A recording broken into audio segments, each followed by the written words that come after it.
تو حضرت معاذ بن جبل رضی اللہ تعالیٰ عنہ کہتے ہیں کہ صبح کے خوبصورت لمحے اور حضور کی قربت اور سفر کی گھڑیاں اور چل بھی رہا تھا میں آقا کریم علیہ السلام کے ساتھ ساتھ، تو موقع غنیمت جانا تو میں نے کہا کہ اے اللہ کے پیارے رسول صلی اللہ علیہ وآلہ وسلم، مجھے آپ کی قربت میسر آئی ہے تو اس موقع سے میں فائدہ حاصل کرتے ہوئے آپ سے سوال پوچھنا چاہتا ہوں، اور وہ یہ کہ مجھے کسی ایسے عمل کے بارے بتا دیجئے جو عمل مجھے جنت میں داخل کر دے اور جہنم سے دور کر دے۔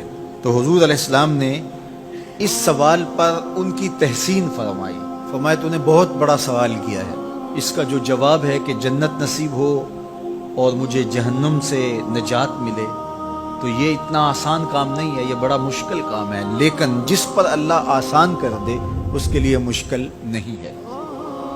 یعنی جنت آسانی سے نہیں ملتی، جہنم سے بچنا بھی اتنا آسان نہیں ہے، بہت سارے گناہوں سے بچنا پڑتا ہے، لیکن اللہ جس کے لیے آسان کر دے اس کو نیکی کی توفیق دے دیتا ہے اور برائی سے اس کو بچا لیتا ہے۔ اگر تو چاہے کہ جنت میں جائے اور جہنم سے نجات ملے تو تمہیں اللہ پر ایمان بھی لانا پڑے گا، اور ایسا ایمان جس میں شرک کی آمیزش تک نہ ہو، اسی کی عبادت تیری زندگی کا مقصود ہو، اور نماز بھی ادا کرنا ہوگی، زکوٰۃ بھی دینا ہوگی، روزے بھی رکھنے پڑیں گے، اور تجھے حج بھی کرنا پڑے گا۔ جنت میں داخلے کے لیے یہ شرائط ہیں کہ تم یہ کام کرو گے۔ پھر ارشاد فرمایا میں تمہیں بھلائی کے دروازے ہی نہ بتا دوں؟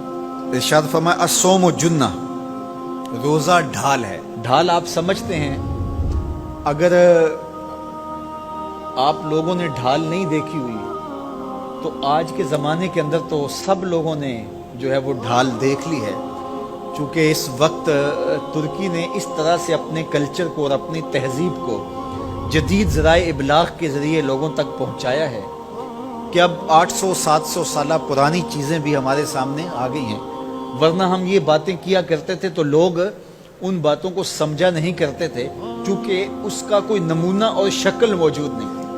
جب دشمن تیر پھینکے تو تیر سے بچنے کے لیے وہ لوہے کا پتلا جو آگے کر دیا جاتا ہے، جو تیر کو اپنے اوپر روک لیتا ہے، اس کو عربی میں جنہ اور اردو میں ڈھال کہا جاتا ہے۔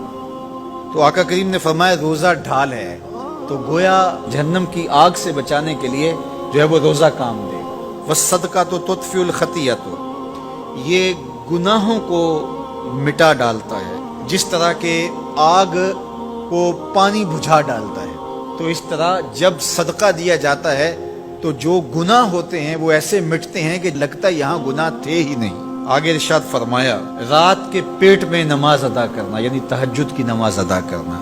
پھر حضور علیہ الصلوۃ نے یہ آیت پڑھی تتجافی جنوبہم عن المضاجع، ان کی کروٹیں بستروں سے الگ رہتی ہیں، خوف اور طمع میں وہ اللہ کو پکارتے ہیں اور وہ رات کو جاگتے ہیں، ان کی کروٹیں بستروں سے الگ رہتی ہیں، حتی بلغ یعملون، یہ آیت پڑھتے ہوئے آخر تک حضور نے تلاوت فرمائی۔ تو فرمایا جس طرح صدقہ آگ کو بجھا دیتا ہے، اس طرح پچھلے پہر کی نماز تہجد کے سجدے بھی اللہ جل شانہ کے غصے کو ختم کر دیتے ہیں اور جہنم کی آگ کو مٹا ڈالتے ہیں۔ پھر حضور نے ارشاد فرمایا کہ میں تمام امور کی جڑ نہ بتا دوں کیا ہے؟ جتنے بھی معاملے ہیں اس کی جڑ ہی نہ بتا دوں؟ میں نے جھولی پھیلا کے کہا حضور کیوں نہیں، خیرات ڈالی ہے۔ تو حضور نے ارشاد فرمایا راس الامر الاسلام، سارے امور کی جڑ اور بنیاد سر اسلام ہے۔ اگر اسلام ہے تو عمل قابل قبول ہے، اور اگر اسلام ہی نہیں ہے تو پھر جتنے مرضی نیک عمل کرتے رہیں، جتنا مرضی پانی ڈالیں، جتنی مرضی کھاد ڈالیں، تو اگر جڑ ہی نیچے سے کٹی ہوئی ہے تو درخت ہو پائے گا؟ کبھی بھی نہیں ہو پائے گا۔ تو کہا جڑ اسلام ہے، اس لیے عقیدے کی صحت عمل کی قبولیت کی ضمانت ہے۔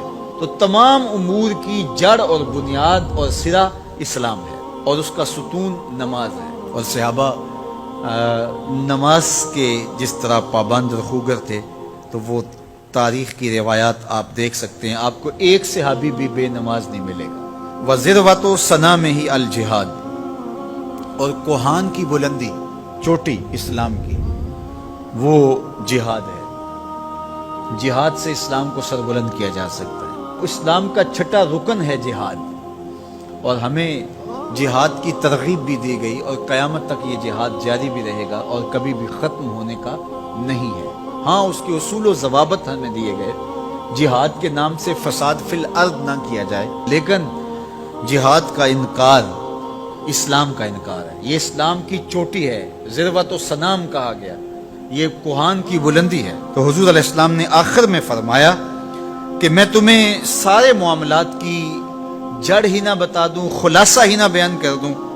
قلت بلا یا نبی اللہ، میں نے کہا اے اللہ کے نبی کیوں نہیں؟ فاخذ بلسانہ، حضور نے اپنی مبارک زبان کو پکڑا، فقال، اور فرمایا کف علیک ھذا، کہا اس کو روک لے، اس کو کنٹرول کر۔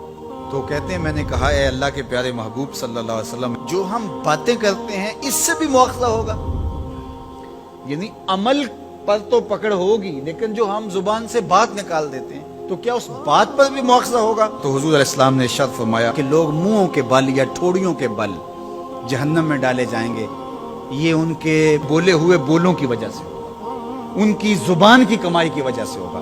تو اپنی زبان کی حفاظت کرو تو جنت کا داخلہ مل جائے گا۔